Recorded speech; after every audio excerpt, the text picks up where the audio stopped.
Ulafaatiin keessan jannata haa ta'u ulafaatiin keessan. Isa hin gammanne tasbiirtaa bilillee maaliif haftanii tasbiirtaa bilillee. Allahu Akbar! Allahu Akbar! Akkana naan jedhe fuulli keessummaani. Ija xinnaan jechuun tujjaara jedhanii inni qabeenyaani nutti waan dhi'aan bishaanii muranni nutti waan dhi'aan bishaanii muranni. Isuma dhugumaa kan mirkaana qabneef sababaan kana. Kanuma isinitti bin kuni jira kumaa ammallee dhikkisiin kan hin qabne dhuga. Ammallee dhikkisiin kan hin qabne.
Wallahi din barun dugaan nama bonsa. Wallahi din barun dugaan nama bonsa.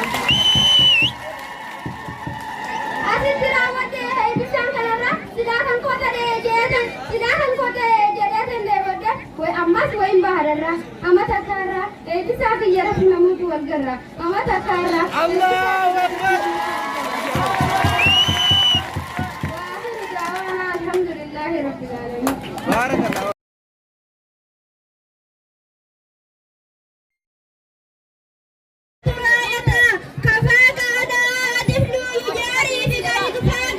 ولكن قلبي ينبض بحبك يا رسول الله وليتنا كنا بمرتبة صحبة النسخة أهواك وفي غربك نبتغي أما دبجونا ويدي برجو خمساه برجو ديني جبيفتو يا دين جبيفتو سمر بعد ملكين دين إسلام أكوني بني دين دغاتي دين إسلام أكوني بني دين دغاتي إسلام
Ya Habibah Kamko